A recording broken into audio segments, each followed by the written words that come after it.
තෙරුවන් සරණයි. නමෝ බුද්ධාය. සිල් සුවඳ සදහම් පිළිසඳර වැඩසටහන් මාලාවේ තවත් එක් වැඩසටහනක් දිගහරින්නටයි ඔබ වෙතට තිළින කරන්නටයි අපි මේ සූදානම් වෙන්නේ. ඉතින් අද දහවල් කාලෙදිත් මෙතෙන් සිට හෝරාවකට ආසන්න කාලයක් සිල් සුවඳ සදහම් පිළිසඳර ඒ උතුම් වූ සදහම් කතිකාවත සමග ඔබට සමීප වන්නට භාග්‍ය උදා වෙලා තියෙනවා. පින්වත්නි, අද දවසේදීත් අප කෙරෙහි මහත් කරුණාවෙන් යුතුවම පින්වත් ස්වාමින් වහන්සේ මැදිරියට වැඩම කළා. පින්වත් ස්වාමින් වහන්සේ අපි පාද වන්දනා කොට නමස්කාර කොට පිළිගනිමු. මුලින්ම පින්වත් ස්වාමින් වහන්සේ අපගේ නමස්කාරය වේවා.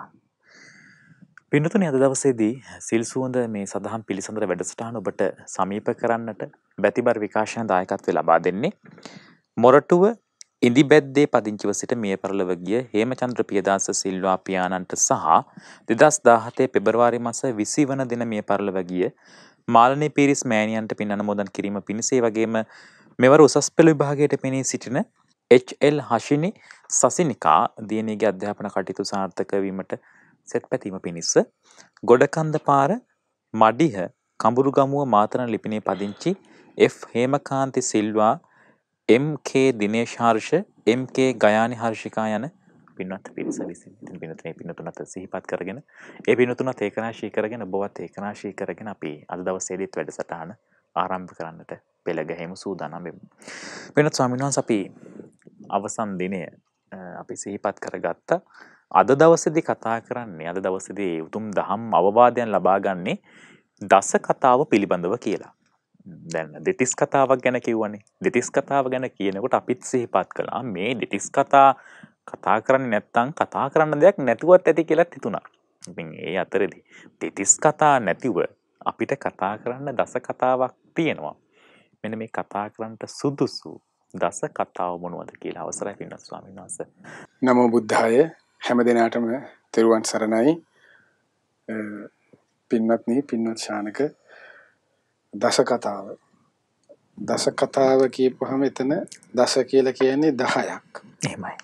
කතා කළ යුතු. එතකොට මේ දස කතාවෙන් වෙන්නේ 아무තු දෙයක් නෙමෙයි. එයාගේ ජීවිතේට වීරිය ඇති වෙන එක. ප්‍රමාදීව සිටින කෙනෙකුට අප්‍රමාදී බව ඇති වෙන එක. අවබෝධයෙන් කලකිරීම පිණිස උපකාර වෙන එක. සිතට සමාධිය ඇතිවීම පිණිස උපකාර වෙන එක. ධර්මයේ පැත්තටම අයිති වෙන කරුණු. එහෙමයි.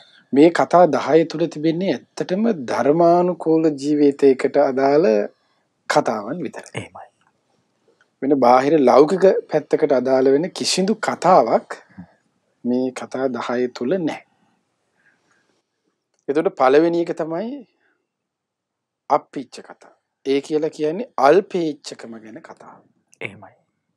අල්පේච්ඡයි කියලා කියන්නේ අර අපි විස්තරයතුව කතා කරමු. මුලින් සරලව තේරුම් ගත්තොත් තමාගේ ಗುಣ ප්‍රකට නොකොට සංගවාගෙන සිටින. ඒක කියන්නේ අල්පේච්ඡතාවය කියන්නේ. එහෙමයි. දෙවෙනි එක තමයි සන්තුට්ටි කතා. සන්තුට්ටි කතාව කියලා කියන්නේ ලද දෙයින් සතුටු වීම පිළිබඳ කතා. තුන්වෙනි එක පවිවේක කතා. හුදේකලා විවේකේ වාසය කිරීම ගැන කතාව. ඒ කියන්නේ මෙතන කතාව කියන්නේ මෙහෙම මෙච්චරයි. එහෙම එකක් නෙමෙයි. ඒකේ ආනිසංස පැත්ත ගැන කතා කරනවා. ඊට පස්සේ තමයි එහි තිබෙන එයින් බැහැරව තිබෙන. ඒ කියන්නේ දැන් අල්පේච්ඡකමින් බැහැරව තිබෙන ස්වභාවය තමයි ඒක විරුද්ධ වචන. අල්පේච්ඡය කිව්වේ ලද දෙයින් සතුටු වෙන එකනේ. මේ අල්පේච්ඡය කියලා කිව්වේ මොකද්ද? තමගේ ගුණ සංගවගෙන ඉන්නවා කියන එකනේ. එතකොට ඒකේ විරුද්ධ වචනේ තමයි මහේච්ඡතාවය කියන එක. ඒ කියන්නේ තමාගේ ගුණ හෝ නැති ගුණ හරියට මොකක් හරි ප්‍රකට කරනවා. ඒ වගේ දෙයක තියෙන ආදීනවයත් ලද කියන්නේ තමාගේ ගුණ සංගවාගෙන සිටින අල්පේච්ඡකමක තියෙන ආනිසංසයත් ගැන කතා කරනවා. අන්න එතකොට තමයි හරියට ආසහිතේ. ඒ තුල හික්මීම පිණිස. ඒ වගේ පවිවේක කතා කියලා කියන්නේ හුදේකලා විවේකේ වාසය කරන ගැනීම කතා. වීරිය ආරම්භ කතා, වීරිය පිළිබඳව කතා, සීල කතා, සීලය පිළිබඳව, සමාධි කතා, සමාධිය, ප්‍රඥා කතා, ප්‍රඥාව පිළිබඳව, විමුක්ති කතා, විමුක්තිය පිළිබඳව, විමුක්ති ඥාන දර්ශන කතා, විමුක්ති ඥාන දර්ශනය පිළිබඳව, අසංසග්ග කතා කියලා තියෙනවා. කාමයන්ගෙන් වෙන්වීම පිළිබඳව. ඒ කියන්නේ සංසග්ගය එකට එකතු නොවීම සිටීම පිළිබඳ කතාවක්. එතකොට ඔන්න ඔය කතා 10 තමයි දස කතාවට අයිති වෙන්නේ. ඔය 10 තමයි භාග්‍යතුන් වහන්සේ දේශනා කරේ අප්‍රමාදීව ප්‍රමාදීව සිටින කෙනෙකුට අප්‍රමාදී බව ඇති කරගන්න තල්ලුවක් පිණිස උපකාර වන කතාව. එතකොට ඔය කතා සාකච්ඡා කරනකොට ඔය කතාවල ආනිසංස ඔය කතාවේ පිළිබඳව තිබෙන වටිනාකම් ගැන කතා කරනකොට අන්න ඒ ගුණයන් තුළ ඔහුට සමාදන් වෙන්න ඔහුට ඒව පුරුදු කරගන්න අන්න ආසාව ඇති වෙනවා. එහෙමයි. එතකොට ඒක තමයි මේකෙදි කරන්නේ. සාමාන්‍ය විවාහයෙන් කිව්වොත් එහෙම අපිට ඒක තේරෙන විදිහට කිව්වොත් දැන් අපි උදාහරණයක් ගත්තොත් පුද්ගලයෙක් ඉන්නවා කියමු මෙහෙම. එතකොට එයා ත්‍රස්තවාදී සංවිධානයකට බැඳුණා කියලා හිතන්න. එතකොට ත්‍රස්තවාදී සංවිධානයේ මරාගෙන මැරෙන්න හදනවා. එතකොට උපන් දවසේ මෙයා හිතන්නේ නැහැනේ මම මරාගෙන මැරෙන්න ඉපදුනේ කියලා. අර හිත වෙනස් කරවන්නේ. එතකොට මොලේ සෝදන්නේ. අන්නේ සෝදනවනේ එතකොට යාරනේ මරාගෙන මැරෙන්න හිතෙන්නේ. ඒකේ අනිත් පැත්ත ගත්තොත් දැන් බුද්ධ ශාසනයකට ඇතුල් වෙන කෙනෙකුට ශ්‍රාවක භාවයට ගිහිවිව පැවිදිව කාටුණා ඒ ශාසනයේ ප්‍රතිඵලය ලබා ගන්න පිණිස තල්ලුවක් මහා තල්ලුවක් කියන්නේ මහා වීරියක් උපකාරයක් ඇති කරවන්නා වූ කතා 10 තමයි වෙන්නේ මේක. එහෙමයි. මේ කතා වලින් තමයි එයාට තල්ලුවක් දෙන්නේ මේ ශාසනය ඉදිරියට අරගෙන යන්න. බ්‍රේන් වොෂ් කරනවා කියන්නේ. බ්‍රේන් වොෂ් එකක් ඇත්තට මේකෙන් වෙනවා. ඒ කියන්නේ මහේච්ඡතාවයට ආස කරන කෙනෙක් මහේච්ඡතාවය කියන එක වොෂ් කරලා දාලා සෝදලා හැරලා මේ ලද දෙයින් සතුටු වීමක් ගෙනන්න පුරුදු කරනවා. සන්තුට්ටියක් ගැන. ඊට පස්සේ අල්පේච්ඡතාවය කියන්නේ මොකද්ද? අල්පේච්ඡතාවයෙන් වාසය කරන්න පුරුදු කරනවා. එහෙමයි. ලද දෙයින් සතුටු වෙන්න බැරි කෙනෙකුට ලද දෙයින් සතුටු වීම පිළිබඳවන්න පුරුදු කරනවා. හුදේකලා පිරිසත් එක්ක ඉඳලා ජෝඩු දාලා කැන්ස ගහලා ඉඳලා අර ඉන්නේ ඔය එන්නේ එහෙම ඉන්න ආසායට ඒකේ තියෙන ආදීනව ප්‍රකට කරවල හුදේකලාවේම වාසය කරවන්නන්න පුරුදු කරනවා.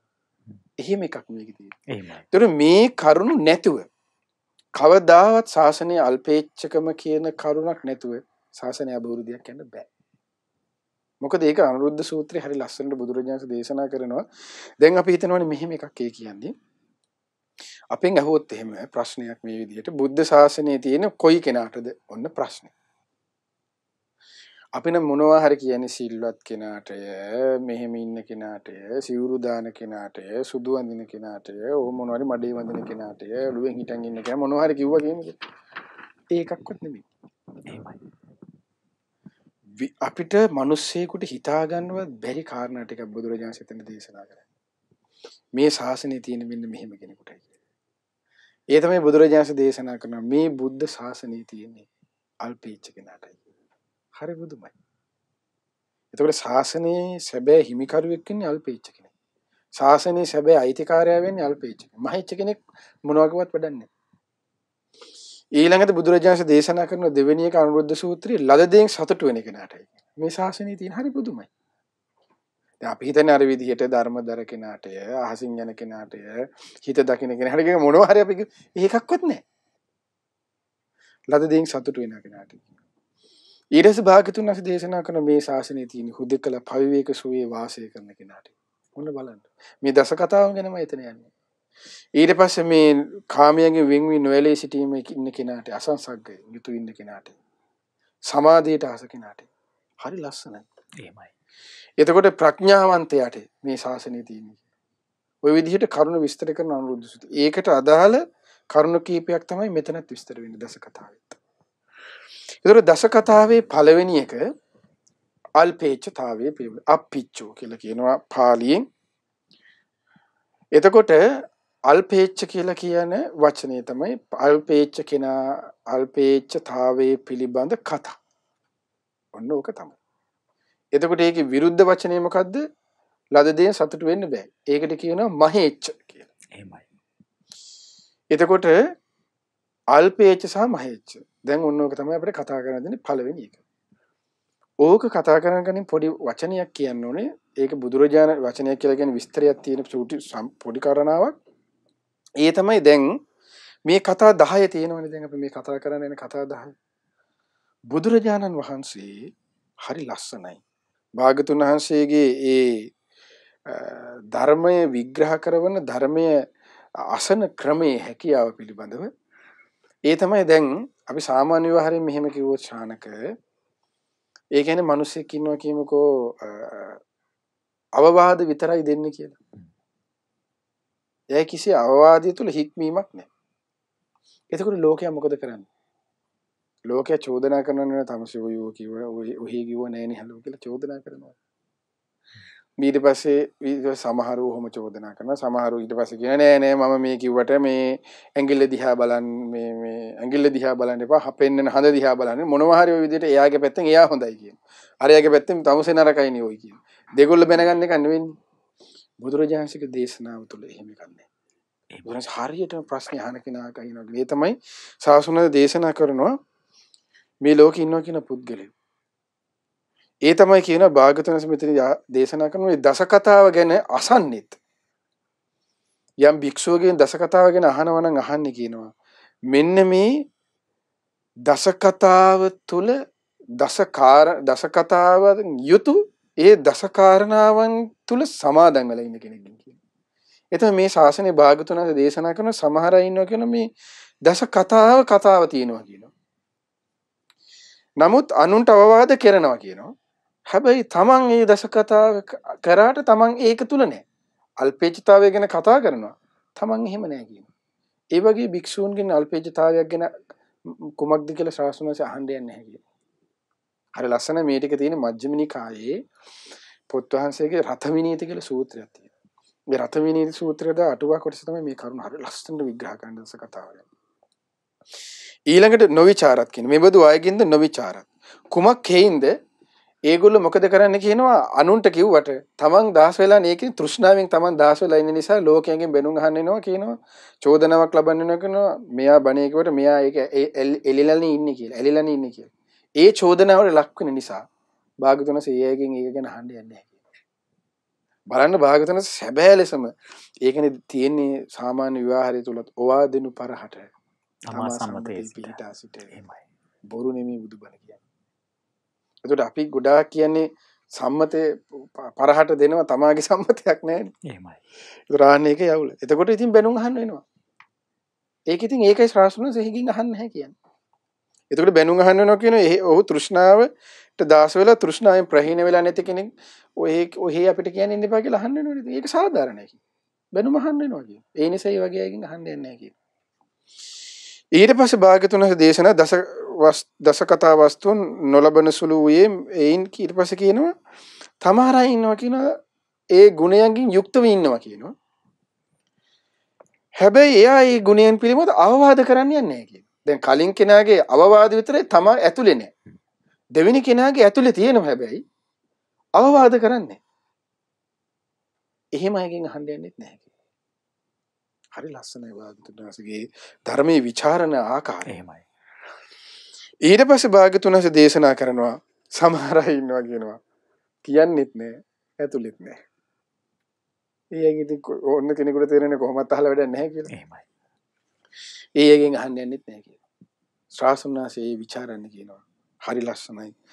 ඒ දස කතාව තිබෙන ඒ දස කතාවෙන් යුක්තව තිබෙන කාරණාවන් තම ජීවිතය තුළ තිබෙන ඒ අග්‍ර ශ්‍රාවක මහා ශ්‍රාවක වෙන උත්තමයන් වහන්සේලාගෙන් අහන්නේ සාරිපුත්ත මහ රහතන් මොග්ගල්ලාන මහ රහතන් කාශ්‍යප මහ රහතන් වහන්සේ ආනන්ද නන්ද රාහුලාදී උතුම් අගසව් අග්‍ර ශ්‍රාවක මහා ශ්‍රාවක අරහත් උතුමන් වහන්සේලාගෙන් තමයි කියන ඒ ගැන අහන්නේ. එතකොට මේකෙන් තේරෙනවා ඒ තමයි මොකක්ද සැබෑ ලෙසම ඒ දස ධර්මයන්ගෙන් යුක්තව පරප්‍රාර්ථ වැඩ සිටින්නේ කවුද එහෙනම්? රහතන් වහන්සේත් මගපරලාභී උත්තමයෙක් පමණයි. එහෙමයි. එතකොට නැත්තම් මොකද ශාස්ත්‍රණ දේශනා කරන අන් අයගෙන් චෝදනාවට ලක් වෙන නිසා කියනවා. අය අරයා චෝදනාවට ලක් වෙනවා මෙයා බණ කිව්වට මෙයා එළිලා නේ ඔක කියන්නේ කියලා. අන්න බලන්න බුදුරජාණන් වහන්සේ ඒ කියන්නේ කිසිදු අල්ප මාත්‍ර චෝදනාවකටවත් ලක් නොකර. අන්න ඒකේ ශාස්ත්‍රඥ වහන්සේ කෙනෙක්ගේ ස්වභාවය කියලා කියන්නේ. දැන් අද කාලේ අපිට මෙහි බැනුම් අහන්න වෙන්නේ නෑනේ. කිව්වට ඇතුලේ ගොඩක් අයගේ අඩුයිනේ. අල්පේජතාවය ගැන කතා කරනවා ඒකමයි නැත්තේ. අද දෙයින් ගැන කතා කරනවා ඒකමයි නැත්තේ. පුළුවන් තරම් ගොඩ ගහ ගන්න ඕනේ අපි උනත් යතුරු කැලේ ඉනේ ගහගෙන වෙන්නේ අපි. ඒතකොට එහෙම ඉනේ ගහගෙන වෙලා මෙතන අල්පේජතාවය ගැන කතා කරන මම අද දෙයින් සතුටු වීම ගැන කතා කරාට ඔයා දන්නවනම් මම යතුරු කැලේ ඉනේ ගහගෙන ඉන්න ඔයා ඔතන ඉඳලා යටින් hina වෙනවනේ ශානක. එහෙමයි. මේ හඳුරු මේක ගැන කිව්වට ආන්නේ ඒක ඒ චෝදනාවලට ලක් නොවන්නයි කියනවා. හරි කිනාගේම තක්කටම අහන්නේ සාසුනාසී. හරි. වැරද්දක් නෙමෙයි. එතකොට එහෙම ශාස්ත්‍රඥ සුඛම විස්තර කරලා ඔන්න අහනවා කියනවා. දැන් මෙතන ධ්‍යානයේ පුන්න මහරහතන් වහන්සේ ඉන්නේ. ඒකට පුන්න මහරහතන් වහන්සේ වෙන්නේ ගුණයෙන් යුක්තයි කියන. එතකොට අහනවා කියන පළවෙනි එක තමයි දසකතාවේ මොකද්ද? ඔන්න අල්පේච්ඡතාවය ගැන. ඒ තමයි මේ අල්පේච්ඡතාවය කියන එක අල්පේච්ඡතාවයෙන් තොර බව. මහේච්ඡතාවයේ යුතු ලක්ෂණ කිහිපයක් තියෙනවා. ඒ තමයි ඒක හතරකට බෙදෙනවා කියනවා. ඒක තමයි කියන අත්‍රිච්ඡතා පළවෙනි එක මොනවද කියලා අපි කතා කරමු. ඊට පස්සේ පාපිච්ඡතා, මහිච්ඡතා, අප්පිච්ඡතා කියලා විදිහට යනවා. හතරක් බෙදෙනවා. එතකොට ওই හතරෙන් අප්පිච්ඡතාවය කියන එක තමයි ඇති කරගත යුතු වන්නේ.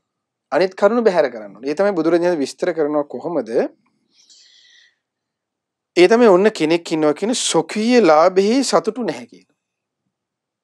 තමන්ට ලැබෙන ලාභයෙන් සතුටක් ඇති කරගන්න නැහැ කියනවා. පරලාභෙහි අනේ සතුටු වෙනවා කියන.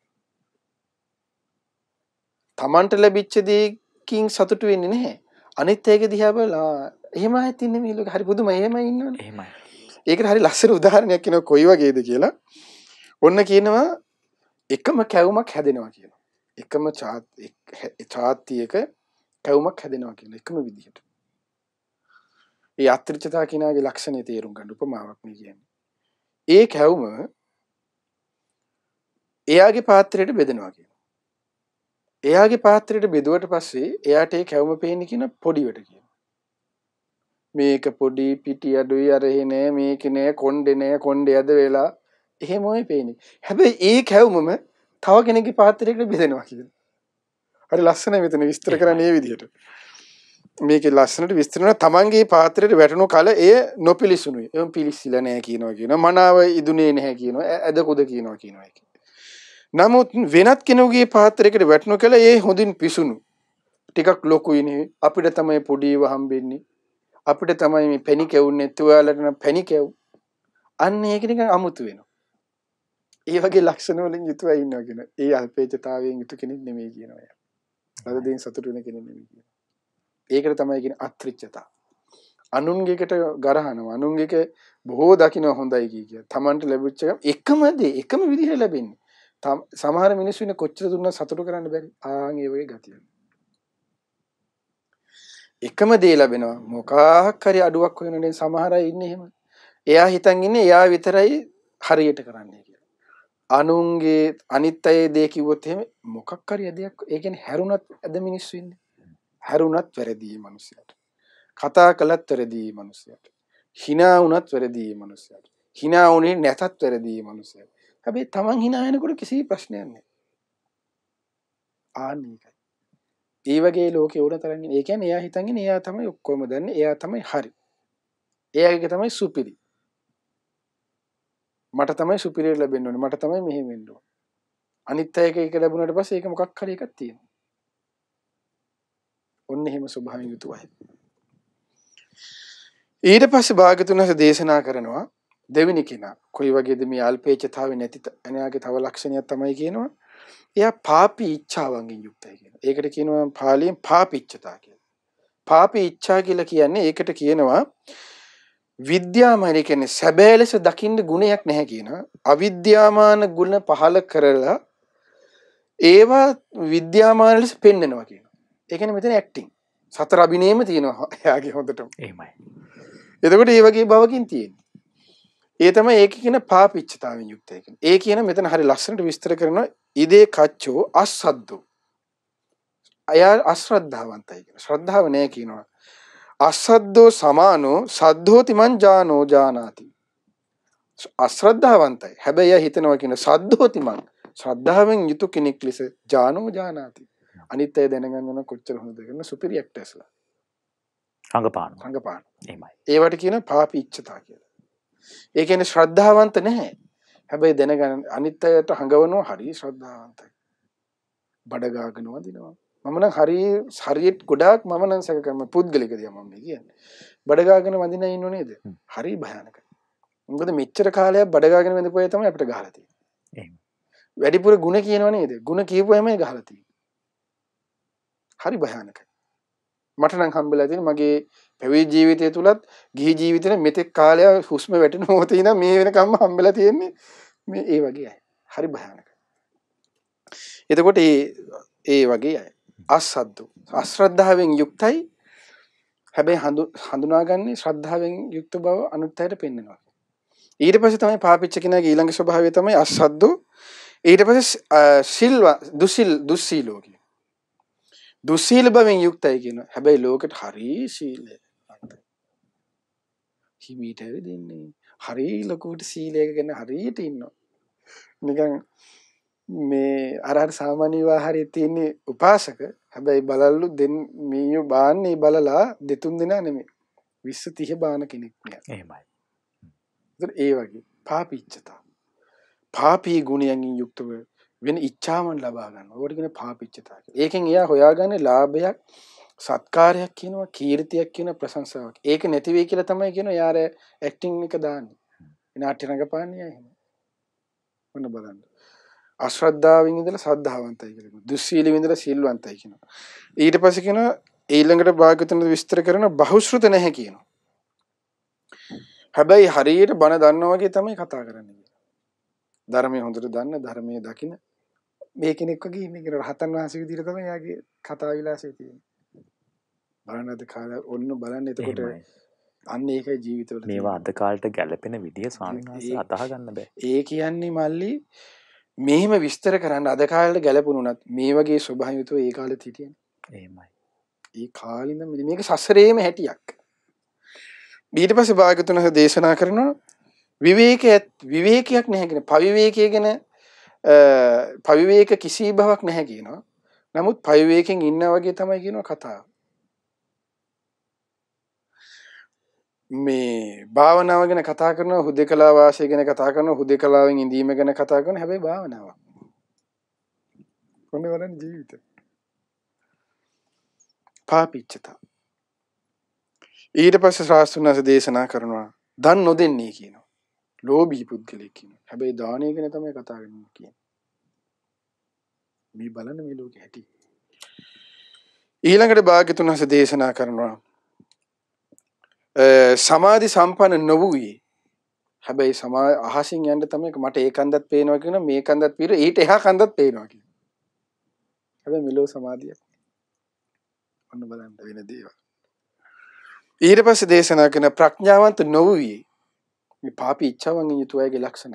ප්‍රඥාවන්ත නොවේ හැබැයි එයා තමයි බුදුරජාණන් වහන්සේටත් එහා සර්වඥයි. උපාලි මහ සීලයක් නැහැ. හැබැයි උපාලි මහරහතන් වහන්සේටත් එහා සිල්වන්තයි. විනය දන්නේ යා. ආනිගේ ප්‍රශ්න.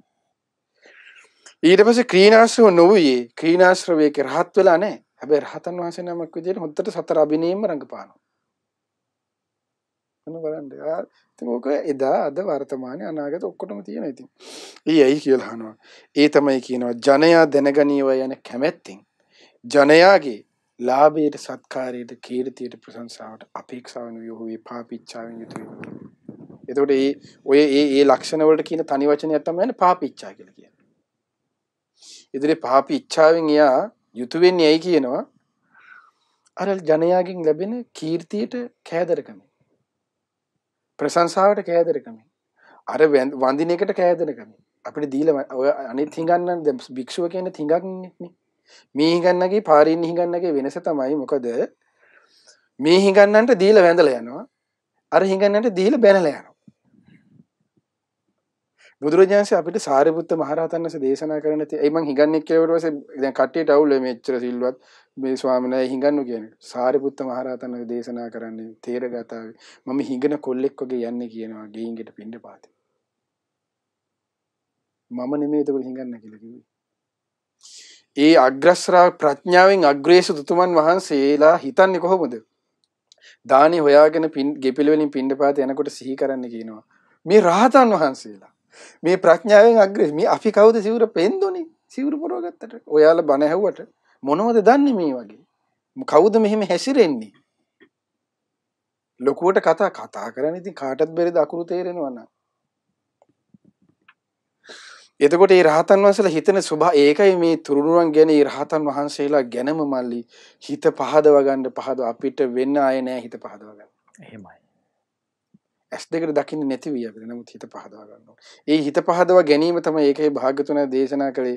ඒ සරණං තුරුණුවන් සරණ යන ඒකේජ බුද්ධං සරණං ගත නැති ගමිස්සන්ති අපායන්. අපායන් නැහැ ඔහු කියලා. පහය මානුසං දේහං මේ මනුලව අත්හැරලා යනකොට දේව කායා පරිපූර්ණසන්ති දෙව්ලොව යන්නේ. අපිට ආයතන ගැන පහදින්න කිව්වේ නැහැ. ඉන්න අය ගැන පහදින්න කිව්වේ ළඟ ඉන්න කෙනා ගැන පහදින්න කිව්වේ නැහැ. අපිට තුරුණුවනයි තියෙන්නේ. බුද්ධ රත්නය, ධර්ම රත්නය, පොදුවේ සංඝයා. ඒ සංඝයාගේ මුදුල් මල් කඩ තමයි ඒ උත්තම මහරහතන් වහන්සේලා. එහෙමයි. ওই ටික වරද්ද ගත්තොත් එයාට ඉතින් සොරිම තමයි. එතකොට පහදින්න ඕනේ ආනේ ගුණ. මේ ඒකයි මේ ශාසනයේ තියෙනවා කිව්වේ ශාසනය දැන් තේරෙනව නේද? මේ ශාසනයේ තියෙනවා කිව්වේ ආන්නේ කියන්නේ අල්පේච්ඡ ගුණේ යුතු කෙනාට මේ ශාසනයේ තියෙනවා කියලා දේශනා කළේ. එහෙමයි. ඊට පස්සේ ඔන්න අල්පාපිච්ඡතාවෙන් යුතු කෙනාගේ ලක්ෂණය කියනවා. ඊට පස්සේ මහිච්ඡතා ඊළඟක බැහැර කරන්න ඕනේ. එතකොට මේ කරුණු තුන බැහැර කරපුවම තමයි අල්පේච්ඡතාවය කියන එක එන්නේ. අර අච්චිත්‍රතා. අර අනිත් අයට හොඳයි මට අඩුවෙන් කියන එක. ඒක පළවෙනි එක. ඊට පස්සේ පාපිච්ඡතාවය දැන් කියප එක මහිච්ඡතාවය කියලා කියන මෙහෙම එකක් කියනවා. ඉදේ කච්චෝ සද්දෝ. හැබැයි මේ මිනිස්සු ඇත්තටම මේ හාඳුරුව සද්දාවන්තයි. මේ ගිහියා සද්දාවන්තයි. සද්දෝ සමානෝ සද්දෝති මං ජානෝ ජානාති. ඉච්ඡති. ඉච්ඡාවක් ඇති වෙනවා කියන පාපී ඉච්ඡාවක් ඔහුගේ අදහසක් තියෙනවා කියනවා. ශ්‍රද්ධාවන්තයි. හැබැයි මේගොල්ලෝ ශ්‍රද්ධාවන්තයි කියලා මාව දැනගන්න කියලා. ඇතුළ හොඳයි. පිරිසිදු දැන් කලින් කෙනාගේ ඇතුළවල ශ්‍රද්ධාව නැහැ. ශ්‍රද්ධාව නැතුව ඇක්ටින් තමයි තිබෙන ශ්‍රද්ධාවන්ත විදිහට. ඒක පාපීච්ච. දැන් මෙතන තියෙන්නේ මොකද්ද? මහිච්ඡත ශ්‍රද්ධාවන්තයි ඇත්තටම. හැබැයි අනිත්‍යයත් මම ශ්‍රද්ධාවන්තයි කියලා දැනගනිත්වා. එහෙමයි. බලන්නකො. ඒ කෙනාට මේ ශාසනය අයිති නැහැ කියනවා. ශ්‍රද්ධාව තිබුණත් වැඩක්ද එතකොට? මේ ශාසනය අයිති නැහැ කියනවා. බුදුරජාණන් වහන්සේ දේශනා කරන්නේ. එතකොට එහෙනම් මම ශ්‍රද්ධාවන්තයි කියලා කබල් ගායිද එහෙනම්? තමන්ගේ මෙට්ටම ගහයිද ශ්‍රද්ධාවන්තයි කියලා හැබැයි ශ්‍රද්ධාවන්තයෙක් එතකොට. හැබැයි අල්පේචිතාවෙන් යුතු කෙනෙක් එහෙනම් කියයිද? මම ශ්‍රද්ධාවන්තයි මට දෙන්න මට සලකන්න.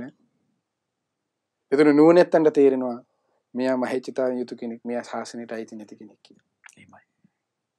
මොකද ධර්මයේ තේරුම් ගන්නවා කියන්නේ එහෙමයි. ඊට පස්සේ භාග්‍යතුන් දේශනා කරනවා ඉදේකච්චෝ සීලවා සමානෝ. සීලයෙන් යුක්තයි කියන. ඇත්තටම සීලවත් සතුම් මරන්නේ, හොරකම් කරන්නේ, බොරු කියන්නේ, ගංජා කසපු ගහන්නේ මේ හොඳට ඉන්නවා. හැබැයි යා හිතනවා කියනවා සීලවන්තේවා මං ජානාති ඉච්ඡති. එයාට ඉච්ඡාවක් ඇති වෙනවා කියනවා. කොහොමද? අදහසක් ඇති වෙනවා කියනවා. හිතේ සිතුවිල්ලක් ඇති වෙනවා. ඇත්තටම මං සිල්වත් කියලා නිත්‍යය දැනගන්නේ. ඒතකොට කොහොම ඉන්න ඇතිද රහතන් වහන්සේලා පොඩ්ඩක් හිතන්න මල්ලි. පොඩ්ඩක් හිතන්නකෝ ශානක. ඒකයි රහතන් වහන්සේ අපිට බාහිරින් හොයාගන්න බැරි වුණා කියලා කියන්නේ. එහෙමයි.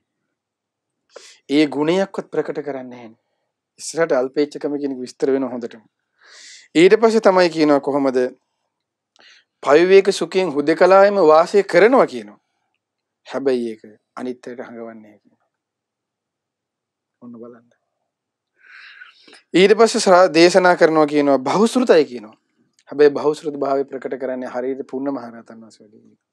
පුන්න මහරහතන් වහන්සේයි සාරිපුත්ත මහරහතන් වහන්සේ ධර්ම සාකච්ඡාවක් වෙනවා. සාරිපුත්ත මහරහතන් මේ පුන්න මහරහතන් වහන්සේ කියන සාරිපුත්ත මහරහතන් වහන්සේ දන්නෙත් නෑ. හැබැයි සාරිපුත්ත මහරහතන් වහන්සේ දන්නවා මේ පුන්න මහරහතන් වහන්සේ කියන්නේ. හැබැයි අවසානයේ සාකච්ඡා ඉවරනකොට පුන්න මහරහතන් වහන්සේ කියන්නේ මොකද්ද? සාරිපුත්තයන් වහන්සේ ප්‍රඥාවෙන් අග්‍රේසර වූ සාරිපුත්තයන් වහන්සේ තමගේ මම මේ ධර්ම සාකච්ඡාව කළේ කියලා මට කලින් දැනගත්තා නම් මට මෙහිමවත් බණපද ටිකක් මතක් වෙන්නේ නැහැ කියලා. දැන් අපි නම් කියන්නේ මොකද කොහොමද? thank you very much. බැරි නම් thank you so much. ඔබ වහන්සේ වගේ කෙනෙක් එක්ක අපිට කතා කරන්න හම්බෙච්ච එක ලොකු වාග්යක්. අපි ඊළඟ පාරත් කරමු. right okay. මොනවද මේකේ තියෙන අඩුපාඩු? right අපි මෙහෙම කරමු. අපි නම් එහෙම නේද පම්පූරිය ගහන්නේ. අර බලන්න මට ඔබ වහන්සේ කියලා තේරුණා නම් මට මෙහෙමවත් වැටහෙන්නේ නෑ ස්වාමීනි. කොච්චර අල්පේච්ඡද? බහුසුත භාවයෙන් ගන්න අල්පේච්ඡයි වුණා කියනවා. එහෙමයි. ඔන්න බලන්න. ඊට පස්සේ කියනවා ප්‍රඥාවන්ත වූයේ කියනවා. සැබෑ ලෙසම ප්‍රඥාවන්තයි කියනවා. හේ ප්‍රඥාවන්ත බව ප්‍රකට කරවන්නේ නැහැ. කිසි දෙයක් දන්නේ නැහැ වගේ. කොච්චර අහිංසකද ජීවිතේ. ඒතර මහේච්ඡ කෙනා මොකද කරන්නේ? ප්‍රඥාවන්තයි. හැබැයි අනිත් අය ප්‍රඥාවන්තයි කියලා දැනගන්න කියලා මගෙන් අහන්න. මම තමයි ඔයාලට ක්ලාස් කරන්න ඕන. වෙන අය ක්ලාස් කරන්න බෑ. මම තමයි බණ කියන්න ඕනේ. අපිට එහෙම හොඳ පාඩම් මේවා. මමමයි බණ කියන්න ඕනේ. මටමයි තියෙන්නේ මමමයි දන්නේ. එහෙම එකක් නැහැ මේ ශාසනේ. එහෙම හිතන් ඉන්නවා කියලා කියන්නේ එයා ශාසනේ මහිච්ච කෙනෙක්. එළි වෙනකම් බණ කිව්වත් වැඩක් නැහැ. එතකොට බුදුරජාණන් ඊට පස්සේ දේශනා කරන වීරියවන්තයි කියනවා.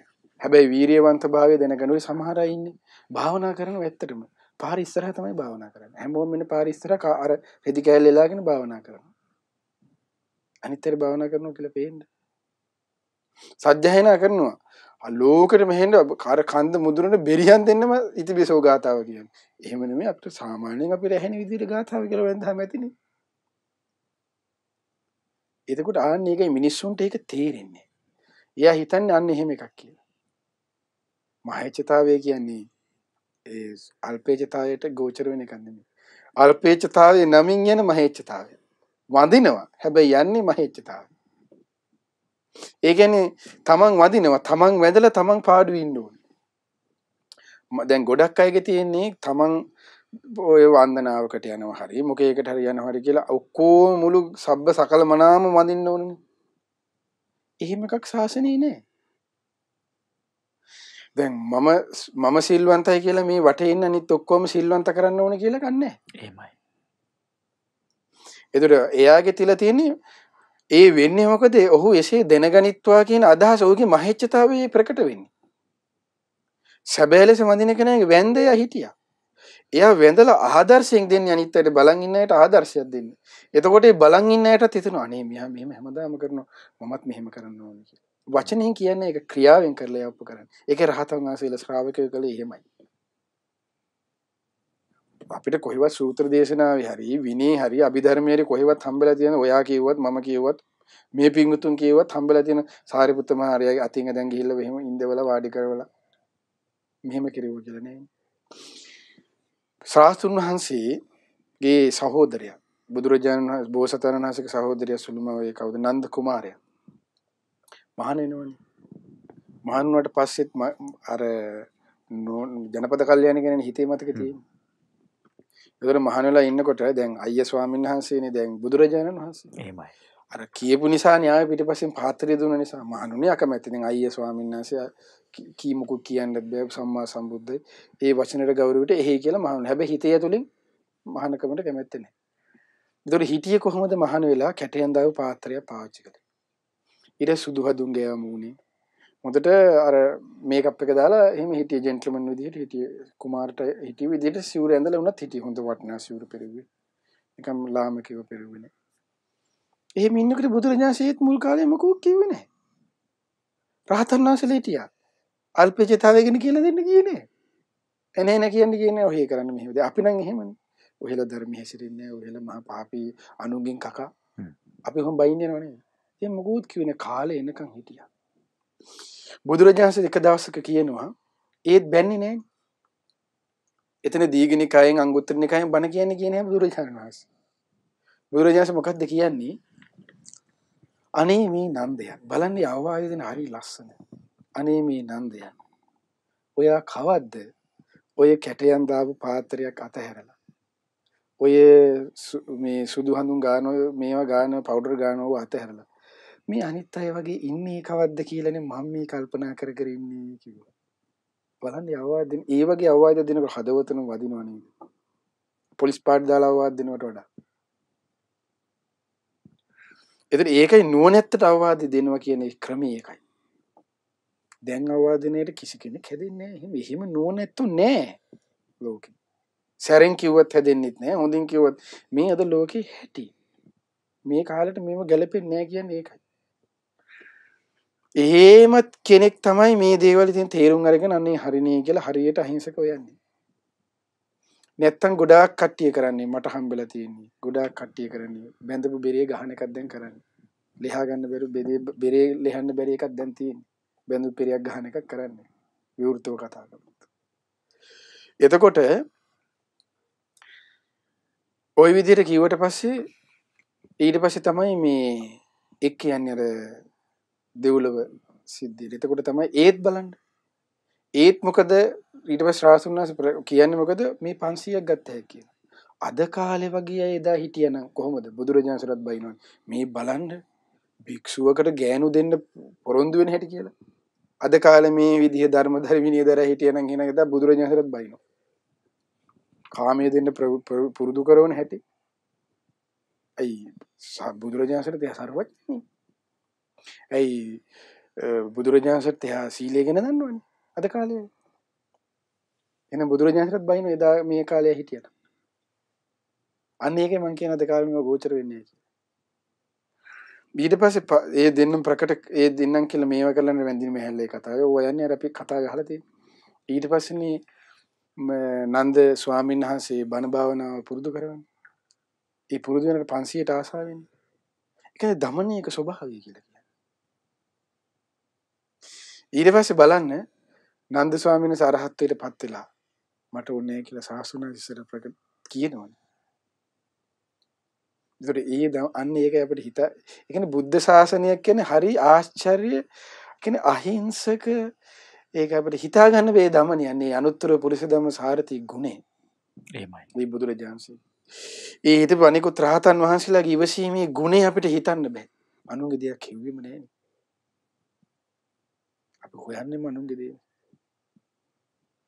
කල්පේච්ච ගැන කියනවා අනුන්ගේ දෙයක් හොයනවා. අර දෙයක් ගැන කියනවා අනුන්ගේ එකක් ගැන හොයනවා. අර මේ කැවුම් මේ වගේ තමයි මගේ කැවුම මදි ඔයාලගේ කැවුම ලොකුයි එක්ක ඔයාලගේ කැවුම පොඩි මගේ කැවුම මෙහෙමයි අනිත් ඒ කැවුම් ගැන හොය ඉන්න එක තමයි කරන්නේ. ඔක තමයි වෙන්නේ. ඊට පස්සේ දේශනා කරනවා සැබවින්ම ඔන්න විස්තර කරනවා කොහොමද මේක හරි ලස්සන ඊට පස්සේ කතාවක් කියනවා. ගිනි කන්දද සමුද්‍රයේද මහේච්ඡ පුද්ගලයාද හරි ලස්සනයි. ගිනි කන්දද මහා සමුදුරද මහේච්ඡ පුද්ගලයන් මේ තිදෙන ප්‍රත්‍ය දුන්නත් සතුටු කළ නොහැකි මේ කියන. කොච්චර දීලා වුණත් සතුටු කරන්න බෑ කියන.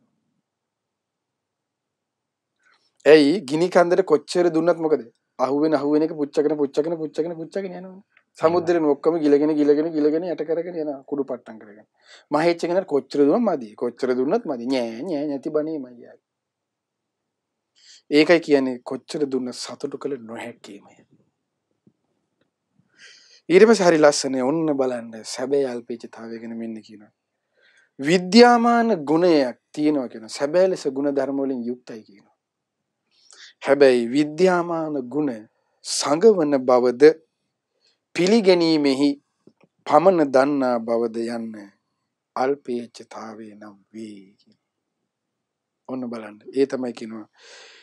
එයින් සමන්විත පුද්ගලයා තමන් කෙරෙහි විද්‍යාමාන වූ ගුණ සංගවනු කැමැති බැවින් සදහැ ඇත්තේ යයි ජනයා දැනගනීවායි නොකැමැති වෙයි කියන. ඔන්න බලන්න අල්පේච්ඡතාවය. සීල් ඇත්තේ ජනයා සීල් ඇත්තු කෙනෙක්ගේ දැනගනීවයි හෙතෙම නොකැමැති වෙයි. මම නෙමෙයි කියන්නේ මේ බණ පොතේ තියෙන. විවේකයේ ඇත්තේ ජනයා විවේකයේ ඇතුව වාසය කරන්නෙක් වයි දැනගැනීමයි නොකමැති වේ. මේ බුදුබණේ තියෙන්නේ. බහුශ්‍රත වූයේ ජනයා බහුශ්‍රත වූ ඇත්තෙක්ගේ දැනගැනීමයි නොකමැති වෙයි. ප්‍රඥාවන්ත වූයේ ජනයා ප්‍රඥාවන්ත වූයේ දැනගැනීමයි හෙතෙම නොකමැති වේ. ක්‍රීනාශ්‍රව වූයේ ওই විදිහට යනවා දැනගැනීමයි ක්‍රීනාශ්‍රවයේ ජනයා දැනගැනීමයි නොකමැති වේ. හරියට කොයි වගේද කියනවා. ඒ තමයි කියනවා මේ අල්පේච්ඡතාවයේ තව ඉස්සරහට කොටසක් යනවා මේ තව හතරක් යනවා ප්‍රත්‍ය අල්පේච්ඡතාවය, දුතාංග අල්පේච්ඡතාවය, පරියන්ත අල්පේච්ඡතාවය, අධිගම අල්පේච්ඡතාවය කියලා. දැන් අද අපිට ඒ ටික කියන්නේ එච්චර මේක ලස්සන කතාවක් එහෙම තියෙනවා තව ඉස්සරහට. ඒ තමයි මේ විස්තර කරනවා කොහොමද මේ අල්පේච්ඡතාවයෙන් දැන් මේ ගුණනේ තියන්නේ. මෙතන විස්තර කරන අල්පේච්ඡතාවය තව හතරක්. මේ අල්පේච්ඡතාවයේ තව ස්වභාවය. ඒ තමයි කියන පළවෙනි එක ප්‍රත්‍ය අල්පේච්ඡතාවය. දෙවෙනි එක කියන දුතාංග අල්පේච්ඡතාවය. තුන්වෙනි එක කියන පරියත් අල්පේච්ඡතාවය. හතරවෙනි කියන අධිගම අල්පේච්ඡතාවය. ඒ තමයි කියනවා ඔවුන් අතුරින් සිව්පසෙහි අල්පේච්ඡ වූයේ අන්න ඒකට කියන ප්‍රත්‍ය අල්පේච්ඡයි කියලා. සිව්පසෙහි ලැබෙනවා. හැබැයි ඒ දෙකකින් ඒක එච්චර ගණනකට ගන්න නෑ. ඒක ප්‍රකට කරයි අල්පේච්ඡයි කරනවා. ඊට පස්සේ කියනවා ඒ කියන්නේ මේ හරි කොයි වගේද කියනවා ඒ සිව්පසේ අල්පේච්ඡතාවෙන් යුතු කෙනාගේ ලක්ෂණය කියන ඔහු දායකයාගේ කැමැත්ත ශක්තිය දනී කියනවා. ඔයා මට දෙනවා නම් ශානක දැන් මට පූජා කරනවා නම් ඔයාගේ තිබෙන කැමැත්ත දැනගන්නවා කියනවා. ඔයාගේ ශක්ති ප්‍රමාණය මම දන්නවා කියනවා. මට මෙච්චර පඩියක් හම්බෙලා මේ මෙච්චර වියදම් කරන දැන් බුදුරජාණන් අපිට දේශනා කරානේ.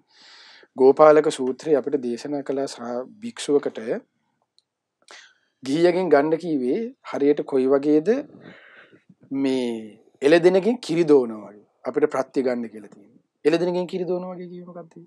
එළදෙනකින් කිරි දෝනකොට තන බොරළට දැන් අද වගේ මැෂින් ගහලා ඔක්කොම රෝස් ගාලා හූර්ලා ගන්නෑනේ. ඉස්සර එළදෙනකින් කිරි දෝනකොට කිරි දෝවලා තව කෙනෙකුට ඉතුරු කරනවා කාටද? පැටියට. අන්න ඒ වගේ කියනවා ගිහියට යමක් ඉතුරු කරලා ඔයාට 20000 නම් පඩි හැම්මෙන්නේ දැන් මම පුළුවන් නම් 30000ක් නේ ගන්න යන්නේ. එහෙම එකක් නෑ. ඔයාගේ පමණ දැනගන්නවා කියන. අන්න ඒකටයි කියන සිව්පසල්පේච්ඡතාවය කියලා කියන්නේ. ඔයාගේ ඔක්කොම හුර ලේ මාස් ඇටනාර ඔක්කොම හුරලා ගන්න යම. එහෙම යුතු වෙන්න කියනවා. ඊට පස්සේ කියන දායකයේ කැමැත්ත ශක්තිය දණී කියනවා. ඒ තමයි කියනවා දාන අල්පේච්ඡතාවය කියලා කියනවා. දාන වස්තුවේ ප්‍රමාණය දැනගනි තමාගේ තරාතිරමේ ශක්තිය දැනගනි. ඉදින් දාන වස්තුව බොහෝ වේද දායකයා මදක් දෙනු කැමති වේද දායකයා වශයෙන් ස්වල්පයක් ගන්නේද දාන වස්තුව ස්වල්පයක් වේ දායකයාගේ බොහෝ දෙනු කැමති වේද එයා බොහෝ දෙනු කැමති උනා ස්වල්ප වශයෙන් දෙනු කැමති උනා මොනවා වුණත් එයාගේ ශක්තිය දැනගෙන මේ විදිහට තමයි ගන්න. ඒක තමයි කියන ප්‍රත්‍යල්පේච්ඡතාවය කියලා කියන්නේ. ඊට පස්සේ දුතාංගල්පේච්ඡතාවය කියලා කියනවා දුතාංග තියෙනවනේ. සේනාසනිකාංගය ඊට පස්සේ චීවරිකය කියන සිවුරු තුනෙන් ඉන්නවා ඒ වගේ. ඊට පස්සේ අන්න ඒ විදිහට දුත ගුණයන්ගෙන් යුතුව වාසය කරනවා කියලා අනිත් කෙනෙකුට හඟවන්නේ නැහැ කියනවා. ඒකට කියනවා දුතාංගල්පේච්ඡතාවය කියලා. ඒකට උදාහරණයක් කියනවා ඒක රහතන් ස්වාමීන් වහන්සේ නමක් ඒ ස්වාමීන්ගේ නම තමයි කියනවා මහා කුමාර කියන මහ රහතන් වහන්සේ. ඒ රහතන් වහන්සේ මේ සමාදන් වෙලා හිටියා සෝසානිකාංගය. ඒ කියන්නේ කනතුවල තමයි වාසය කරන්නේ සොහොන් වල. ඊට ඔහොම සොහොනේ වාසය කරගෙන ඉන්නකොට කිසිම ඒ කියන්නේ ඒ ස්වාමීන් වහන්සේ අවුරුදු 60ක් සොහොනේ වාසය කළා කියනවා. ඒ අවුරුදු 60ෙම මේ ස්වාමීන් වහන්සේ සොහොනේ වාසය කරන භික්ෂුවක් කියලා දැනන් හිටියේ නෑ කියලානේ ස්වාමීන් වහන්සේ. කීවගෙන කියන දැන් අපිට තුන් සිවුරෙන් ඉන්න පුළුවන් නම් ඒක අපිට අන්න ඒකයි අද. එහෙමයි. ඒකයි මේ ಗುಣ අද නැහැ කියලා කියන්නේ. ඊට පස්සේ කියනවා හරි ලස්සන තව එකක් තියෙනවා. සර්ව ස්වභාවයක් තමයි කියන ස්වාමීන් වහන්සේලාට තියෙනවා දාන දුතාංගයක් තියෙනවා දැන් අපිට උදේ දවල් දෙකේම කන්න පුළුවන්. උදේ දානේ දවල් දානේ දෙකම කියලා වළඳන එකක් තියෙනවා. එක දුතාංගයක් තියෙනවා එක වරුවයි වළඳන්නේ. ඒක වැළඳුවාට පස්සේ ආයේ කිසිම දෙයක් ආහාරයක් ගන්නෙ නැහැ. වතුර ටිකක් බොනවා ගිලම්පස ටිකක් එච්චරයි. වෙන මොකුත් නැහැ. එතකොට ඒක ස්වාමීන් නමක් හිටියේ ඒ ස්වාමීන් වහන්සේගේ නම තමයි සෑගිරි පර්වතයේ සහෝදර ස්වාමීන් වහන්සේලා දෙනමක් වැඩ හිටියා. බාල ස්වාමීන් වහන්සේ අයියා ස්වාමීන් වහන්සේ දැන් ඒකට කියන්නේ ඒකාසනිකාංගය කියලා. එක වරුවයි වළඳන්නේ ඊට පස්සේ වළඳන්නේ. අයියා ස්වාමීන් වහන්සේ ඒකාසනිකාංගයෙන් තමයි දැන් වැඩ වාසය කරන්නේ. උදේ වරුවේ වළඳලා ඉවර වෙලා උදේ දානේ වළඳලා ඉවර වෙලා ඊට පස්සේ දතකට මැරලා මේ වෙලාව ඉවර වුණා විතරයි. මල්ලි ස්වාමීන් වහන්සේ වෙලා අයියට දෙනවා උක්දඬු කෑල්ල. ඊට පස්සේ අයියා ස්වාමීන් වහන්සේ මොකද කරන්නේ? මං වළඳන්න බෑ ඔක දැන්. බොහොම පිං කියලා කියනවා. කියපු ගම මල්ලි ස්වාමීන් වහන්සේ කියනවා එහෙනම් අපේ දේවල් ගන්න නැති දැන් අයියා ස්වාමීන් වහන්සේ මොකෝ ඒකාසනිකාංගේවත් සමාදන් වෙලාද කියලා කියනවා. එතකොට අර ස්වාමීන් වහන්සේ ඔව් නෑ බෑ කියලා කිසි උත්තරයක් දෙන්නේ. කෝ එහෙනම් දෙන්න ඕක වළඳන්න කියලා වළඳනවා. වළඳලා ආයි නැවත ඒකාසනිකාංගේ සමාදන් වෙනවා. කිව්වේ නෑ මම මෙහෙමයි ඉන්නේ අනේ මට මෙහෙම කරන්න. එහෙමයි. කොච්චර බලන්නක ස්වභාවය. ඒ කියන්නේ ඒ තමාගේ ගුණේ සංගවා ගත්ත බව. ඒ වගේ හරි ලස්සන ඊට පස්සේ තව තියෙනවා මේ එක ස්වාමීන් වහන්සේ නමක් හිටිය මහරහතන් වහන්සේ නම සාකේත තිස්ස කියලා. ඒ ස්වාමීන් වහන්සේ හරි බහුශ්‍රතයි. විනයදර ධර්මදර භික්ෂුන් වහන්සේ නමක්. හැබැයි කිසිම දෙයක් දන්නේ නැහැ වගේ හිටියේ. ඊට පස්සේ අසපුවේ ඉන්න ස්වාමීන් වහන්සේලා මොකද කරේ? මොකද ඔයා බණක්වත් කියන්නේ නැත්තේ? හරි යමුතු වෙන ඔයා මොකද දැන් දුතාංග සමාදන් වෙලාද? ඔයා මොකද අනිත් අයට කියන්නේ නැද්ද බණක්වත්? අමුතු මේ දැන් මහා තෙරවරියෙක්. ඔහොම තෙරවරු ඔහොම දෙන්නේ කියලා කියනවා. ඊට පස්සේ මේ ස්වාමීන් වහන්සේ ඉවසගෙන ඉන්නවා එදා ඒක. ඊට පස්සේ පහුවදා ඒ මාසේ පොහොය කිරීම එනවා. මේ ස්වාංශයදා පොහොය කරනවා. පොහොය සිල්පද සියල්ල සජ්ජායනා කරලා බණත් කියනවා ගිහි පැවිදි හැමෝටම. මේ විදිහට අර තමාගේ ගුණේ ප්‍රකට කරේ නේ. එහෙමයි. බහුශ්‍රතභාවය සංගවගෙන හිටියේ. හැබැයි මනිත් අය ඒක චෝදනා කරන ඒක කියලා ඊට ඉවරයි. එක දවසයි කිව්වේ, එක දවසින් මේක ඉවරයි. ඒතර ඔය වගේ මේ අල්පේචතාවය ගැන හරිය ලස්සන ඉතින් සිදුවීම් ගොඩාක් තියෙනවා. ඉතින් ওই විදිහට මේ භාග්‍යතුන් වහන්සේ මේ අල්පේචතාවය දස කතාවෙන් පළවෙනි ලද දෙයින් සතුටු වීම කියන එක මේ ලද දෙයින් සතුටු වීම අල්පේචතාවය කියන්නේ තමාගේ ගුණ ප්‍රකට නොකර සිටීම කියන පළවෙනි කරුණ භාග්‍යතුන් වහන්සේ ওই විදිහට දේශනා කරනවා. එහෙමයි. ඔබට මතක නම් අපි මේ ආපහු පූර්විකාවක් ගමු. අපි වැඩසටහන් මාලාව ආරම්භ කළ ස්ථානයේ සිට අද දක්වා අපි ආපු ගමන් මඟ දිහාවේ හැරිලා බලලා අපි වැඩසටහන සිරිසුවඳ ආරම්භ කළේ ත්‍රිපිටක ධර්මයන් ඒ උතුම් නිර්මල බුද්ධ භාෂිතයන් අපිට නිසියාකාරයෙන්ම එලෙසම ලැබුණු ආකාරය ගැන සිහිපත් කරගෙන. එතන ඉඳලා සූත්‍ර පිටකය, විනය පිටකය, අභිධර්ම පිටකය කියන මේ ත්‍රිපිටක ධර්මයන් අතරින් සූත්‍ර පිටකයේ දීර්ඝතම සූත්‍ර අඩංගු වන දීඝනිකාය පොත් වහන්සේගේ පළවෙනි පොත් වහන්සේ කියන්නේ සීලක්ඛන්ධ වග්ගයට අයත් පළවෙනි පොත් වහන්සේගේ පළවෙනිම සූත්‍ර දේශනාව බ්‍රහ්මජාල සූත්‍රයේ ආශ්‍රයෙන් තමයි මේ වැඩසටහන් මාලාව ඉදිරියට ගෙනගෙන ආවේ. එතනදී බ්‍රහ්මජාල සූත්‍රයේ අපිට අහන්න තිබුණා මෙන්න මේ පෘථජන මිනිස්සු කෙනෙක් වර්ණනා කරන්න මේ සිල්පද පිළිබඳව වර්ණනාවක් සිදු කරනවා, සිල්පද ඇසුරෙන් වර්ණනාවක් සිදු කරනවා කියලා සඳහන් වුණා. එතෙන්දී සිල්පද ඇසුරෙන් වර්ණනා කරද්දී සිල්පද එකින් එක අපි විවරණයක් ලබා ගත්තා. ඒ අතරෙදී වචනය නිසා වචනෙන් අපි සංවර විය යුතු සිල්පද 4ක් ගැන සඳහන් වෙනවා. මුසාවාදාව, ඒ වගේම පිසුනා වාචාව, පරුසා වාචාව සහ සම්පප්පලාපය. මේ අතරින් සම්පප්පලාපය එහෙම නැත්නම් හිස් වචනවලදී අපිට සඳහන් වුණා දෙතිස් කතාවෙන් වැළකෙන්න ඕනේ. දෙතිස් කතාව කියන්නේ හිස් වචනයක් කියලා සඳහන් වුණා. දෙතිස් කතාවෙන් වැළකෙනවා නම් අපි කතා කරන්න ඕනේ මොනවද? ඒ තමයි දස කතාව. ඉතින් දස කතාව කුමක්දයි තමයි අපි මේ දවස්වල දැන විමසා ගන්න. අතරින් අද දවසේදී අපිට හොඳ ආරම්භයක් මේ දස කතාව කුමක්ද දැන විමසා ගන්නට ලබා ගන්නට හැකියාව ලැබුණා. බොහොම දීර්ඝ ගමනක් හිමින් අපි බොහොම පරිස්සමට පින්න ස්වාමීන් වහන්සේ අපිට අවවාද අනුශාසනාවන් එක්ක මේ දිග හැරගන්නේ හරි වටිනා කියන දහම් කරුණු කාරණා රැසක්. ඉතින් අද දවසේදී වැඩසටහනට නියමිතව තිබුණු කාලය අවසන් නිසාම අපි සූදානම් වෙන්නේ වැඩසටහන අවසන් කරන්නට. ඊට මත්තෙන් අද දවසේදී මේ වැඩසටහන ඔබට සමීප කරන්නට දායකත්වය එකතු කළේ පින්වතුන් දෙසා මේ මොහොතේදී පුණ්‍ය අනුමෝදනාවක් සිදු කරන මොහොත. අවසරයි පින්වත් ස්වාමීන් වහන්සේ. අද දිනේ සීල් සුවඳ සදහම් කතිකාවත සඳහා දායකත්වය දරන්නේ ගොඩකන්ද පාර මඩිහ කඹුරුගමුව මාතරන් ලිපිණී පදිංචි F හේමකාන්ති සිල්වා, ඒ වගේම MK දිනේෂ් හර්ෂ, MK ගයානී හර්ෂිකා යන පින්නතුන්ගේ දායකත්වයෙන් යුක්තව මොරටුව ඉඳිබැද්දේ පදිංචිව සිට මිය පරලොවගේ හේමචන්ද්‍ර පියදාස සිල්වා පියාණන්ට සහ 2017 පෙබරවාරි මාස 20 වන දින මිය පරලොව ගිය මාලිනී පීරිස් මෑණියන්ට පින් අනුමෝදන් කිරීමේ බලාපොරොත්තුවත්, ඒ වගේම මෙවර උසස් පෙළ විභාගයට පෙනී සිටින HL ශෂිනිකා දියණියගේ අධ්‍යාපන කටයුතු සාර්ථකත්වය පිණිසත් මේ පින් උපකාර වෙත්වා යන අදහසින් රැස් කරගන්ට යෙදුණු සියලු පුණ්‍ය ධර්මයන් පින් කැමැති සියලු දෙවියන්ට අනුමෝදන් කරමු. අනුමෝදන් වෙත්වා. සක්දිව් රජුන් දතරාෂ්ඨ විරූඪ විරූපාක්ෂ වෛශ්‍රවණ සතරවරම් දේවමනත දරුවන් ආලවක සෙන්පතිතුමන් සීවක සෙන්පතිතුමන් ඇතුළු සියලු සෙන්පති දෙවිවරුන්ට මේ පින් බිමට අධිග්‍රහිත සිටිනා වූ සියලු දෙවියන් සුමන සමන් දෙවිවරුන් ඇතුළු නානා නම්ගොත් වාසී ප්‍රදේශ බාහිර පළාත් බාහිර සියලු දෙවියන් බඹලොව වාසී බ්‍රහ්මීන්ද මේ පින් අනුමෝදන දිව්‍ය ආයුෂ වර්ණ සප බලයෙන් වඩිත්වා. ශ්‍රද්ධා සීල සෘත ත්‍යාග ප්‍රඥා යන සීක බල ධර්මයෙන් වඩිත්වා. පිනින් සතුරුනි සියලු දෙවියන්ගේ දිවරැකවරණී ආරක්ෂා උදව් උපකාර ඔබ සියලු දෙනාටම සලසා දෙත්වා. දෙවියෝද බ්‍රහ්මියෝද මේ පින් අනුමෝදන්ව ගෞතම බුදු සසුනේ චතුරාර්ය සත්‍ය ධර්මයේම අවබෝධ කරත්වා.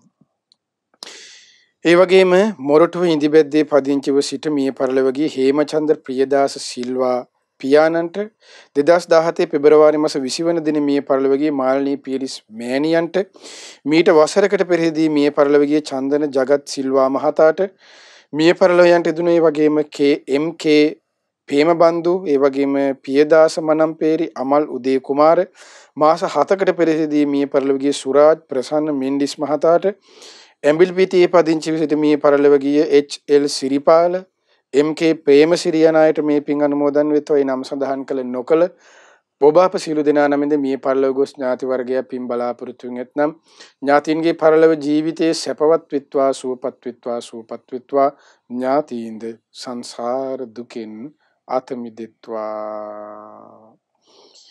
ඒ වගේම මේ සියලුම පුණ්‍ය ධර්මයන් රෝගාතුරව සිටින සෝමදාස සිල්වා සහ නන්දනී සිල්වා යන අයට මේ පින් අනුමෝදන් වෙත්වා. ලලිත් ආනන්ද ශෛලි දමයන්ති නාලක චම්පික සමන්තිලක ඒ වගේම එමල් ෂා චමීෂ යන අයටත් මේ පින් අනුමෝදන් වෙත්වා.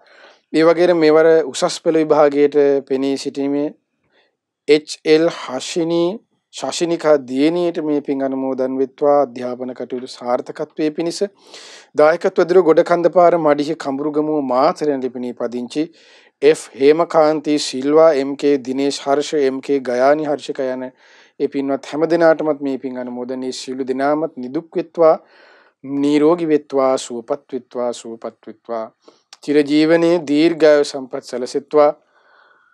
අතුරු ආන්තරා බාධා කරදර දුක් පීඩා ජීවිතවලට නැගී සියල්ල දුරින්ම දුරු වෙත්වා. කරන කියන සිතන පතන සිළු ධාර්මික ඉටුම් පැතුම් රැකී රක්ෂාවන් දූදරුවන්ගේ අධ්‍යාපන කටයුතු ආදියත් නැගී හැමදේමත් ਸਰව ප්‍රකාරයෙන් සාර්ථක වෙත්වා. තුනුවන්ගේ සරණින් දෙවි රැකවරණින් කිසි බාධා කරදර හිරියර පීඩාවන්ගෙන් තොරව ගෞතම බුදුසසුනේ උතුම් ධර්මාභෝධී පිණිස තේ සියලු පින්නේ හැම දිනාටමත් ඒකාන්තයෙන්ම හේතුපකාර වෙත්වා. ඒ වගේම මේ සියලු පුණ්‍ය ධර්මයන් ඔබ අප හැම දිනාගේම ගුරු දේවෝත්තම කල්යාණ මිත්‍ර පින්වත් ලොකු ස්වාමීන් වහන්සේට කෙලෙස අනුමෝදන් වෙත්වා. පින්වත් ගුරු දෙවිඳුන් නිදුක් වෙත්වා නිරෝගී වෙත්වා සුවපත් වෙත්වා සුවපත් වෙත්වා චිරජීවනයේ දීර්ඝායු සම්පත සැලසෙත්වා. ගුරු දේවත්ව පින්වත් ලොකු ස්වාමීන් වහන්සේටද උතුම් ධර්මාභෝධී පිණිස මේ සියලු පින් ඒකාන්තයෙන් හේතුපකාර වෙත්වා. ලක්වාසී ලෝවාසී මහා සංඝරත්නයේද මේ පින් අනුමෝදන් වෙත්වා. තුනුරුවන්ගේ සරණින් දෙවි රැකවරණින් කිසි බාධා කරදර හිරියර පීඩාවන්ගෙන් තොරව සුවසේ තව තවත් ජීවිතවලට පින් දහම් එක්රැස් කරගනිමින් ගෞතම බුදුසසුනේ උතුම් පිළිසරණ ලබන්න මේ සියලු පිනුත් ඒකාන්තයෙන් හේතුපකාර වෙත්වා. ඔබ අප හැම දිනාගේම දෙමාපිය ගුරුවර නෑදෑහිත මිතුරු ඇතුළු සියලු දෙනාටම ශ්‍රද්ධා මාසික ධර්ම දානින් උදව්පකාර කරන නන් අයරින් උදව්පකාර කරන්නා වූ සියලු දෙනාටමත් සිව්පසයෙන් අපපකාර කරන හැම දිනාටත් මේ පින් අනුමෝදන් වෙත්වා. ඒ වගේම අපේ පින්වත් ශානක පුතුණන් ඇතුළු මේ වැඩසටහන් සාර්ථක කරගන්න නන් අයරින් විහෙස මහන්සි වුණ මේ දරුවන් හැම දිනාටමත් මේ පින් අනුමෝදන් වෙත්වා. අනුමෝදන් වේ ඔබ අප සියලු දෙනාමත් නිදුක් වෙත්වා නිරෝගී වෙත්වා සුවපත් වෙත්වා චිරජීවනයේ දීර්ඝායු සම්පත් සැලසෙත්වා. කරන කියන සිතන පතන සියලු ධර්මයේ ඉටුම් පැතුම් රැකී රක්ෂා වෙලෙඳාම් ගොවිතැන්පත් දූදරුවන්ගේ අධ්‍යාපන කටයුතු ආදී එතෙන්ගේ හැම දෙයක්මත් सर्व प्रकारेම සාර්ථක වෙත්වා. තුනුරුවන්ගේ සරණින් දෙවි රැකවරණින් පෙනෙන නොපෙනෙන බාධා කරදර හිරිහැර පීඩාවන්ගෙන් තොරව ගෞතම බුදුසසුනේ උතුම් ධර්මාභෝධිය පිණිස මේ සීල පිණුත් ඒකාන්තයෙන් හේතුපකාර වෙත්වා. හැම දිනාටම තිරුවන් සරණයි. නමෝ බුද්ධාය. පින්වත් අද දවසේදීත් සිල් සුවඳ සදහම් පිළිසඳර වැඩසටහන උදෙසා අනුශාසනාවන් සිදු කළ පින්වත් ස්වාමින් වහන්සේ වෙනුවෙන් අපි පුණ්‍යානුමෝදනාවන් සිදු කරමු. රැස් කරන්නට යෙදුන සියලුම පුණ්‍ය ධර්මයන් පින්වත් ස්වාමින් වහන්සේ උදෙසා පුණ්‍යානුමෝදනා වේවා. පින්වත් ස්වාමින් වහන්සේ නිදුක් වේවා, නිරෝගී වේවා, සුවපත් වේවා. මේ ගෞතම බුද්ධ ශාසනය තුලදීම උතුම් වූ චතුරාර්ය සත්‍ය ධර්මයන් සුවසේම අවබෝධයේ පිණිස රැස් කළ සියලුම පුණ්‍ය ධර්මයෝ හේතුපකාර වේවා. සාදු සාදු සාදු. පින්වතුනි අද දවසේදී සිල් සුවඳ සදහම් පිළිසඳර වැඩසටහන ඔබට සමීප කළේ ගොඩකන්දපාර මඩිහ කඹුරුගමුව මාතරණ ලිපිනේ පදිංචි F හේමකාන්ති Silva MK Dinesh Harsha MK Gayani හර්ෂිකා යන පින්වතුන්ගේ දායකත්වය ඇතුව. ඉතින් පින්වත්නි ඔබටත් පුළුවන් සිල් සුවඳ වැඩසටහනක් වෙනුවෙන් ඔබගේ දායකත්වය ලබා දෙන්න. ඒ ගැන විස්තර දැනගන්න පුළුවන් 071128288 දුරකථන අංකය ඔස්සේ. පින්වත්නි අපි සුපුරුදු ලෙසම වැඩසටහන සමාප්ත කරන්නට මත්තෙන් එළඹෙන දිනේදී දැනීම සාගන්නේ කුමන කරුණු පිළිබඳවදයි පින්වත් ස්වාමීන් වහන්සේගෙන් අසා දැනගනිමු. පින්වත් ස්වාමීන් වහන්සේ අවසරයි. අපිට තියෙන්නේ ඊළඟ දවසේ දස කතාවේ දෙවෙනි කතාවේ තමයි ලද දෙයින් සතුටු වීම සන්තුට්ටි කියන කාරණා පිළිබඳව තමයි මේ වගේම ලස්සන විස්තරයක් තියෙනවා. ඉතින් අපිට මේ පිළිබඳව තමයි අපිට දැනගන්න තියෙන්නේ. කොච්චර ලැබුණත් මදි හින්දා ලද දෙයින් සතුටු වීම ගැන දැන ගැනීම අතිශය වටිනවා. ඒ නිසා අන්නේ බලාපොරොත්තු ප්‍රාර්ථනාවත් එළඹෙන දවස වෙනුවෙන් ඉතිරි කරමින් අද දවසේදී සමග යනවා. තිරුවන් සරණයි ඔබට. නමෝ බුද්ධාය.